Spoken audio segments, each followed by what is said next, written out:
Welcome to lesson 139 of algebraic concepts, or lesson 2139 overall. The quadratic formula and the discriminant. Now, quadratic equations, quadratic functions are one thing. The quadratic formula is an entirely different thing. The quadratic formula is a formula you can use instead of completing the square. So we show you completing the square, but you don't, and we showed you how to factor trinomials, but you can just use the quadratic formula to skip through all of those things.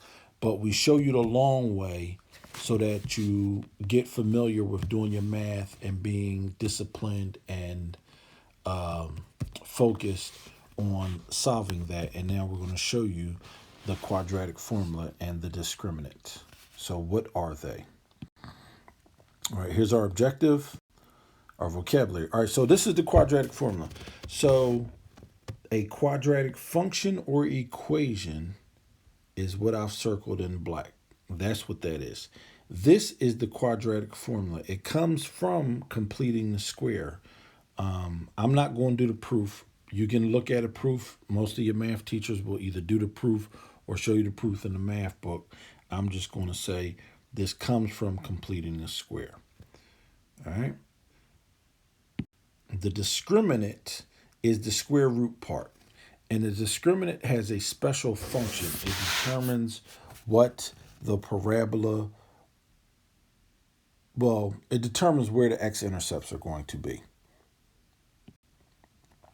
So if the discriminant is greater than 0, if the square root of whatever number is greater than 0, even if it is an irrational number, even if the number is 0.000009, your parabola will have two real roots. So, like pictured in green. If the discriminant is 0, that means your parabola sits right on the x-axis. Your vertex sits right on the x-axis, and you have one root. If your discriminant is less than 0, you have no roots because you cannot take the square root of a negative number yet, but you will learn how to do that in a later math course. So if you have a negative square root, negative number under the square root, that means that the parabola does not cross the x-axis anywhere. There are no x-intercepts. And that's basically what we're going to do for the next two lessons. Okay, so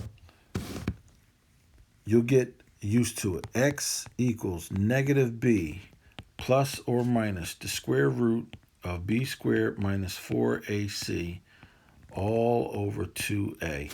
And so what do we have? So the first thing we're going to identify what we have. We have x squared minus 10x plus 25 equals 0. So our a is 1. A is 1. When there's no number in front of a variable, you put a 1. B is negative 10. Don't forget that the sign goes with the number.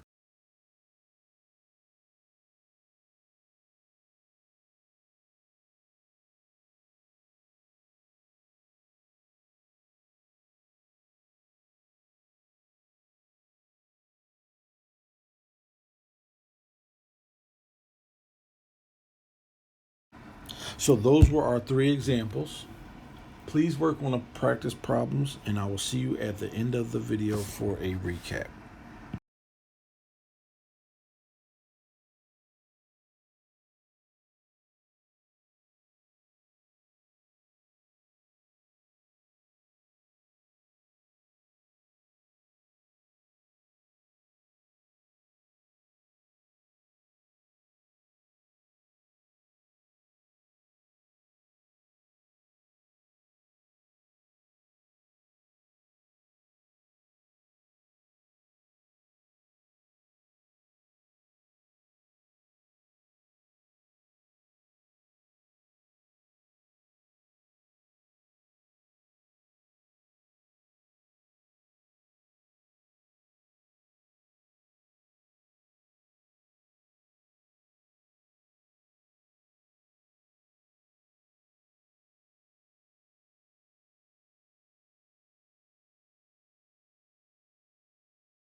Okay, so I'm not going to write out the whole quadratic formula. I'm just going to use b squared minus 4ac. That's all. I'm only going to use the square root of it.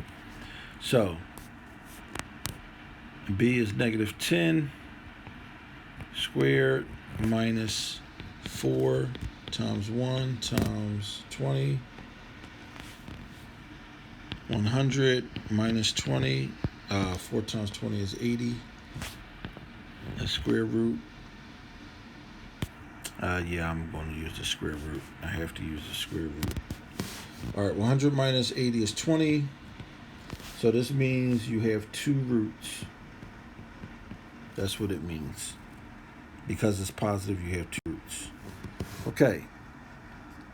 So we don't even have to worry about getting rid of the 2 in front of the leading term. So we're going to use the square root of b squared negative 3 squared, because this is a, this is b, and that's c, minus 4 times a times c. 3 squared is 9 minus 4 times 2 times 7. 4 times 2 is 8 times 7 is negative 56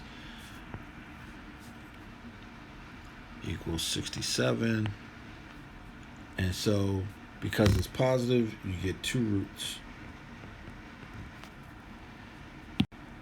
Okay. A is 1 here. A, B is negative 3. And the C is positive 5.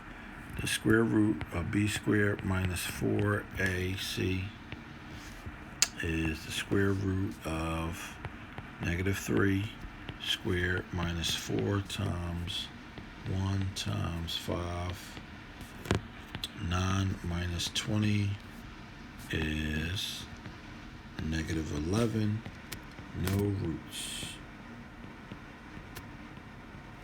And if you're forgetting how I know this is no roots or two roots or one root, please go back and look at the picture right after the rules and notes. And then, okay, so this is out of order. So you got 10x squared minus 37x plus 7 equals 0. The square root of b squared minus 4ac is the square root of negative 37 squared minus 4 times 10 times negative 7. 40 times 7 is 280 plus 280.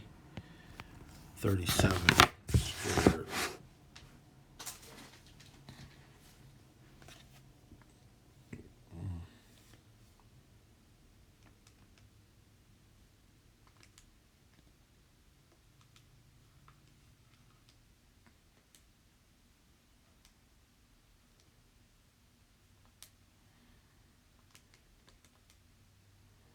It's 1369. All right, that's going to be a positive number, so you get two roots. I'm not even going to go any further with that one. So, those were our examples. Thank you for coming to the video. I will catch you on the next video where we will actually calculate the entire quadratic formula where we use it all the way out. So, thanks for watching. If I moved a little quickly, please go back and watch some of the earlier videos in this series or other series. And that's all I have to say.